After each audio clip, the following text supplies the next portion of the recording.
Sharing your data via drum. This video is a guide to how to share your Center for Sustainable Polymers data via the Data Repository of the University of Minnesota, or DRUM.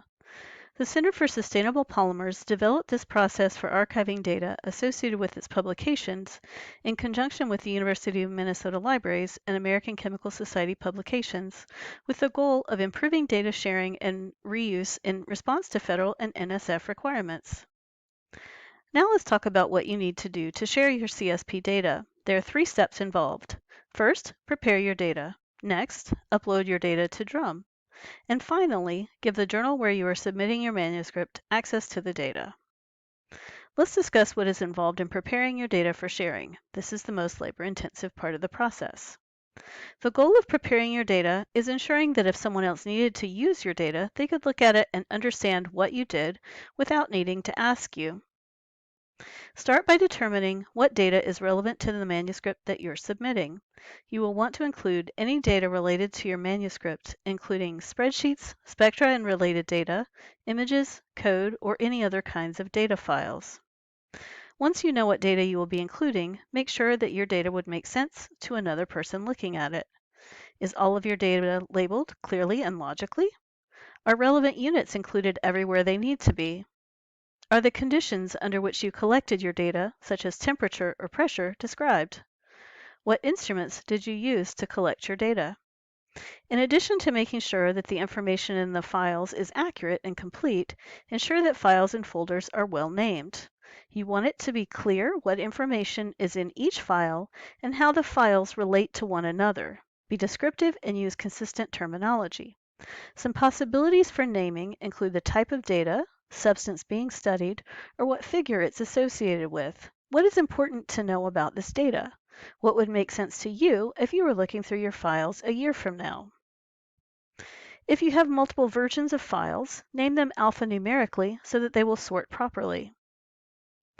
Any dates in file names should be in the year, month, day format so that they sort chronologically. If you have a lot of files, you may want to organize them into folders. There is no right or wrong way to do this. Like with naming files, make it clear what information is in each folder and be consistent. The folder name might refer to the figure the data is related to, the type of data, the substance studied, conditions, or any other kind of information that would make sense to you and other researchers. Avoid relying on names of multiple levels of subfolders to indicate the contents of folders. Include that information in the folder name instead. Data files should be in non-proprietary, interoperable, unencrypted, and uncompressed formats for easier maintenance and access. Here are recommendations for some common file types and preferred formats. Excel files should be converted to CSV. CSV files don't allow for all of the features in Excel, like color coding, blank columns for aesthetic purposes, multiple worksheets, and graphs and calculations embedded in cells. Make sure there is only one table per worksheet with a single level header.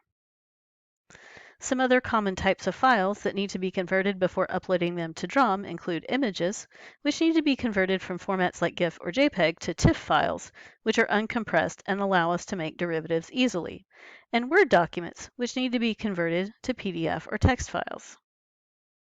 The final part of preparing your data is creating a README file, a text file describing your data set well enough to enable a novice researcher to make sense of your data. There is a template to guide you through creating a README file. Include whatever sections are relevant for your data and omit the rest. Here is some guidance on completing the README file. The first section, General Information, is fairly straightforward. The name of your data set, who was involved, when and where it was created, and how it was funded. There are 2 things to note about the Sharing/Access Information section. The first is that we recommend using a Creative Commons 0 or CC0 license, as many types of data aren't copyrightable in the US and elsewhere. The CC0 license allows license to use the work for any purpose. The second is that Drum will assign a citation to your data. The data and file overview is very important for helping others make sense of your data set. In the General Notes section, explain file naming conventions and any other information required to navigate and understand datasets, like acronyms or abbreviations.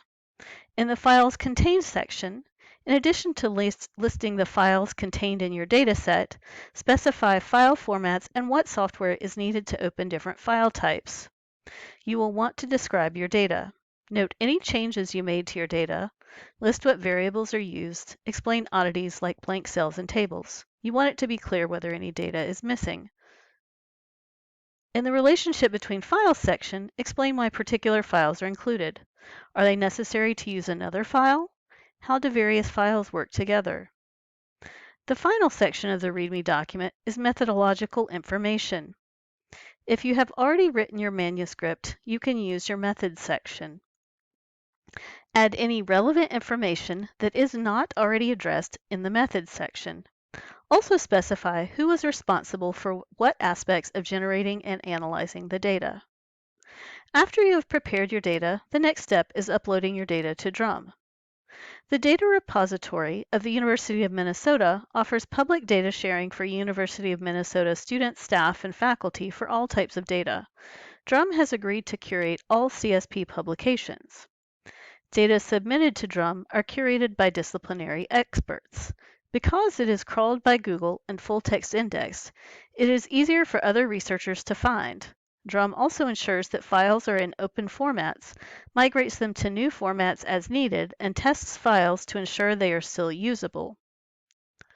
The main thing to keep in mind when uploading your dataset is to follow the instructions in the author workflow.